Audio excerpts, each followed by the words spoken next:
चलिए जानते हैं आज की देश और दुनिया की सिलेक्टेड काम की और महत्वपूर्ण 50 बड़ी खबरों को सिर्फ 10 मिनट में। पर अभी तक आपने इस वीडियो को लाइक नहीं किया तो लाइक कर दीजिए। केंद्र सरकार के 8 साल पूरे होने पर पीएम मोदी ने कहा, भारतीयों का सम्मान, सुरक्षा और समृद्धि मेरा संकल्प, देश के लिए करूंगा काम। प्रधानमंत्री नरेंद्र मोदी ने पीएम किसान सम्मान निधि योजना की 11वीं किस्त की जारी, 10 करोड़ से अधिक किसानों के खाते में आई राशि। केंद्रीय रक्षा मंत्री राजनाथ सिंह ने कहा, सिर्फ मोदी है जिनकी बातें पुतिन बाइडेन सुनते भी हैं और मानते भी हैं। पंचतत्वों में विलीन हुए सिद्धू मूसेवाला अंतिम दर्शन के लिए उमड़ा भारी जनसैलाब, पिता ने दी मुखाग्नि। देश में फिर से बढ़ सकते हैं पेट्रोल और डीजल के दाम, $120 के पार पहुंचा कच्चे तेल का भाव।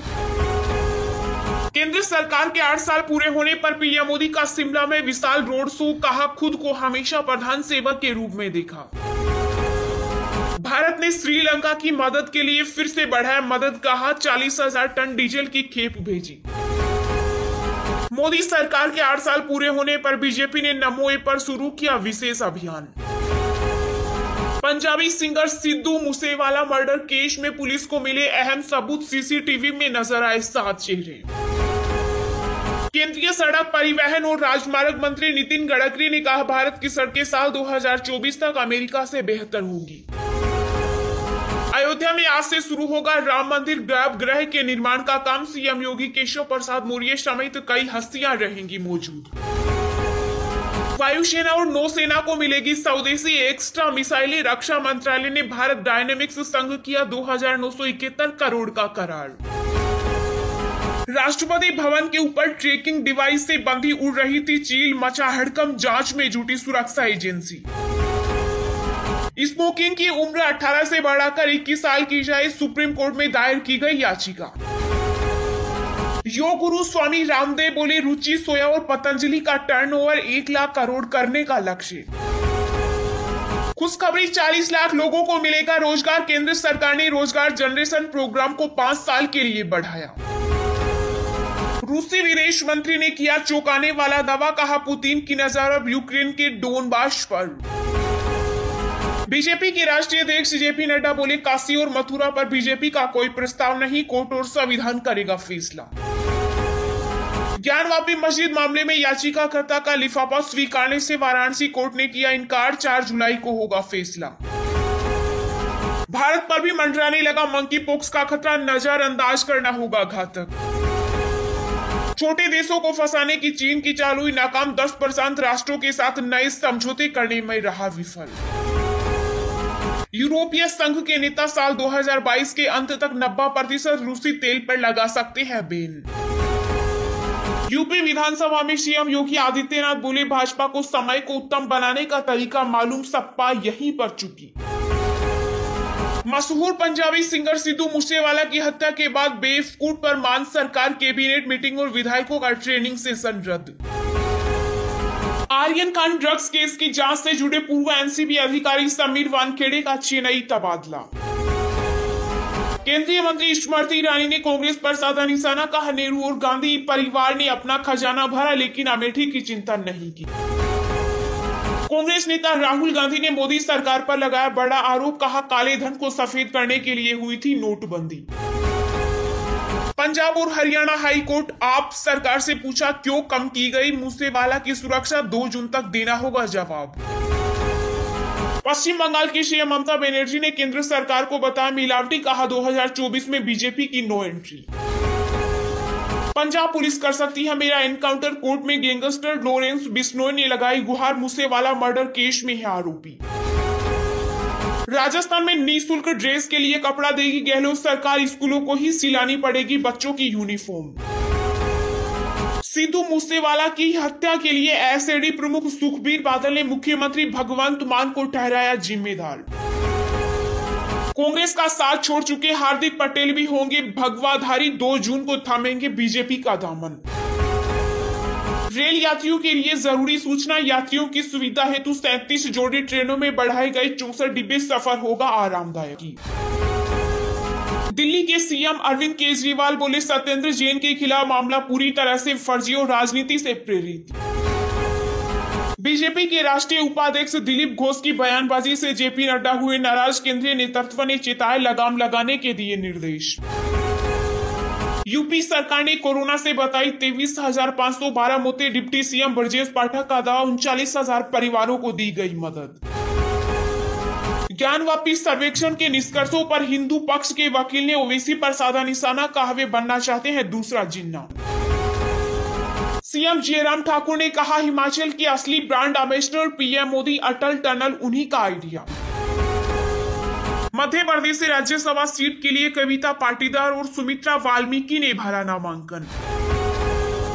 राजस्थान में कांग्रेस के तीनों राज्यसभा उम्मीदवारों ने दाखिल किया नामांकन। सीएम गहलोत बोले जिन विधायकों ने सरकार बचाई वही तीनों सीट जिताएंगे।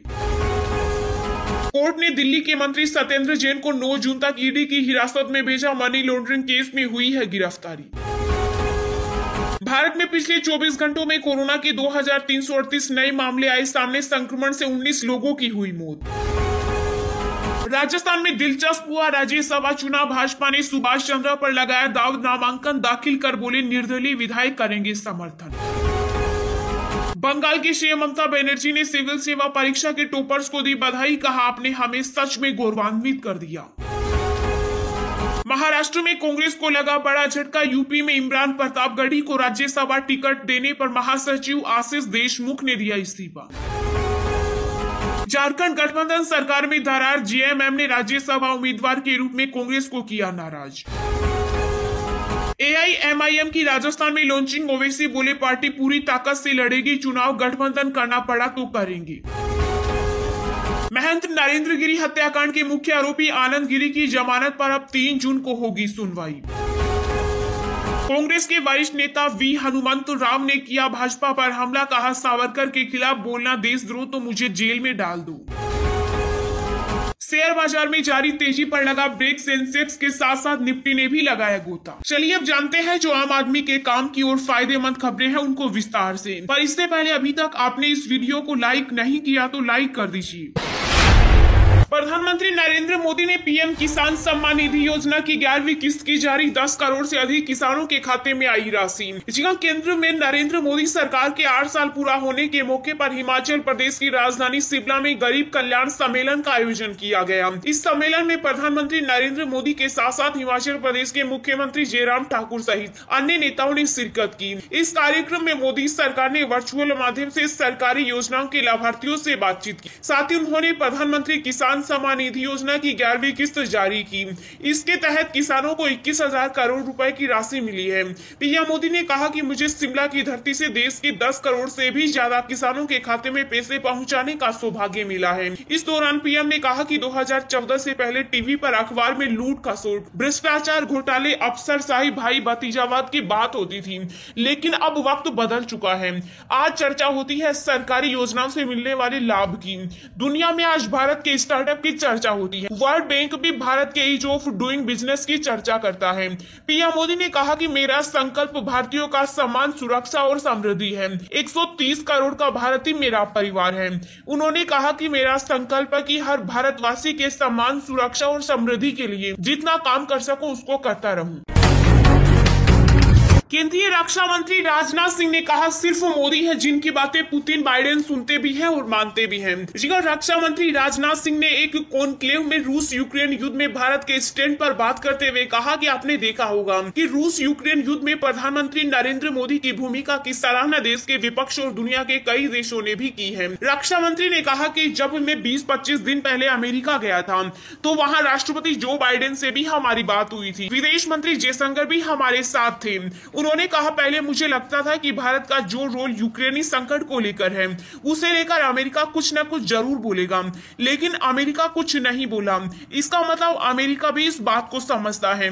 राजनाथ सिंह ने कहा कि आज हमारे प्रधानमंत्री को छोड़कर दुनिया में कोई दूसरा ऐसा नेता नहीं है जो रूस के भी राष्ट्रपति से बात कर सके और अमेरिका के राष्ट्रपति से भी बात कर सके, और यही नहीं यूक्रेन के राष्ट्रपति से भी बात करके अपने लोगों को वहां से निकाल सके। यह कोई वेल रिकॉग्नाइज्ड ग्लोबल लीडर ही कर सकता है। हमारा विश्वास जीरो सम पॉलिसी में नहीं है, हमारी पॉलिसी विन विन सिचुएशन की है। मोदी सरकार के 8 साल पूरे होने पर बीजेपी ने नमो ऐप पर शुरू किया विशेष अभियान। जहां प्रधानमंत्री नरेंद्र मोदी के नेतृत्व वाली सरकार के सत्ता में 8 साल पूरे होने पर बीजेपी ने सेवा, सुशासन और गरीब कल्याण के 8 साल के लिए नमो ऐप पर एक डिजिटल अभियान शुरू किया।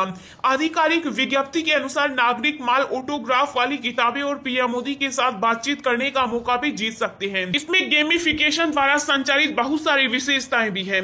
नए डिजिटल अभियान के बारे में बोलते हुए प्रधानमंत्री मोदी ने ट्विटर पर कहा कि पिछले 8 साल लोगों की आकांक्षाओं को पूरा करने में रहे हैं। इस दौरान हमारा संकल्प रहा है सेवा, सुशासन और गरीब कल्याण। कार्यक्रम के दौरान भाजपा की राष्ट्रीय अध्यक्ष जेपी नड्डा के साथ केंद्रीय मंत्री स्मृति ईरानी और अनुराग ठाकुर भी मौजूद रहे।